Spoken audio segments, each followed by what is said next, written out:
I'd like for you to grab your pen and a piece of paper. And I'm going to have you sign your name.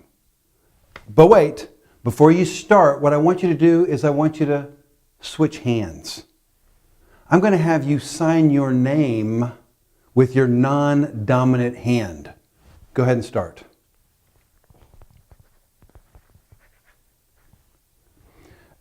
Now, I don't know if your signature looks anything like mine, but this doesn't look like my signature. What I have found in business and in life is that everything is difficult until it isn't. Let me say that again. Everything is difficult until it isn't. Now, I bet you my signature could get a lot better if I'd put some practice in and I'd really gotten to a place where I could master that. But everything's difficult until it isn't. Now, I open with that demonstration to show you that you can use visuals, a pen and a piece of paper, interacting with your audience without using PowerPoint slides. You can interact with your audience by asking questions. You can have volunteers get involved in your presentations, and you can do other things besides just having PowerPoint slides. Let's watch an example of a manager opening a team meeting. So how much do you think a penny's worth? You know, here at Acme Company, this penny is worth $125,000 a quarter. I'm in finance, and even that math doesn't make sense to me. But it does when you consider how we bill our customers, because we don't round up when they bill a fraction of a cent worth of energy. I review our quarterly numbers with you every single period, and today I want to talk to you about how if we change some of our billing practices, we might be able to recover some of that $125,000 a quarter, so we can all have a little bit extra room in our budgets.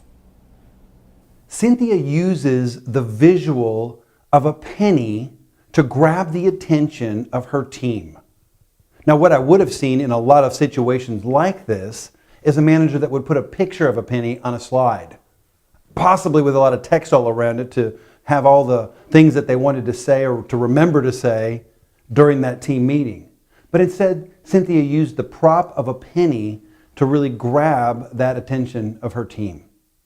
Let's watch an example of a sales rep going into a meeting and using a printed handout. Okay.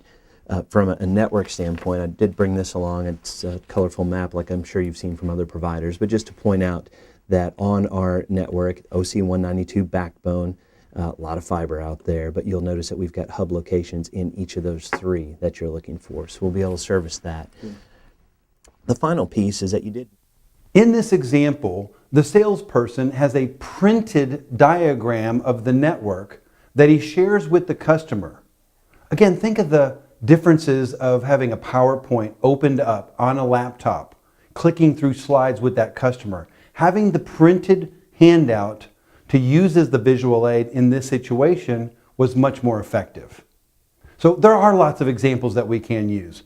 The example of having a volunteer, whether it's someone from the audience who actually comes up and demonstrates something that you've been talking about. Maybe they do it at their seat. Maybe you've got someone role-playing through a situation that you're explaining or describing. You might have some interaction with your audience, much like I did, in terms of having you participate, writing something down. Maybe you've got some handouts that they follow along with during the presentation.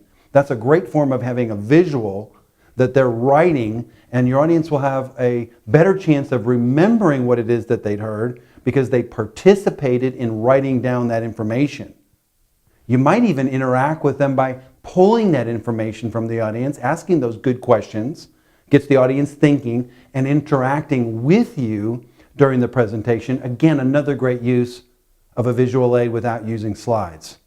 And finally, like we saw in the first example, we could use a prop like a penny. It might be a product that you bring to a customer demonstration. It could be example printouts of spreadsheets, something that would actually bring the attention to the presentation itself. Now, I do warn you not to pass that out because it could become a distraction amongst your audience members as they start to focus in on those props. Now, please hear me. I am not saying to never use slides in a presentation. I'm simply saying don't always use slides in a presentation. Many times while I'm in the middle of a PowerPoint presentation, I might want to stop the visual of the PowerPoint or the slides and bring the attention back to me.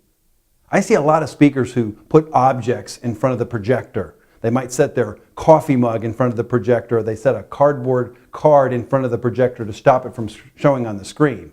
I want the letter B to become your new best friend the next time you're in PowerPoint. The B key on your keyboard blanks out your screen, putting all the attention back on you. The particular clicker that I use while I'm presenting has a button on it that when I press that button, it blanks the screen, again, putting all the attention back on me. So again, I'm not saying don't use slides. I'm simply saying don't always use slides. There are many opportunities for you to use different types of visual aids that are not slides. You could have props. You could interact with your audience. You could have volunteers. And all of these types of visual aids will help make your presentation more memorable.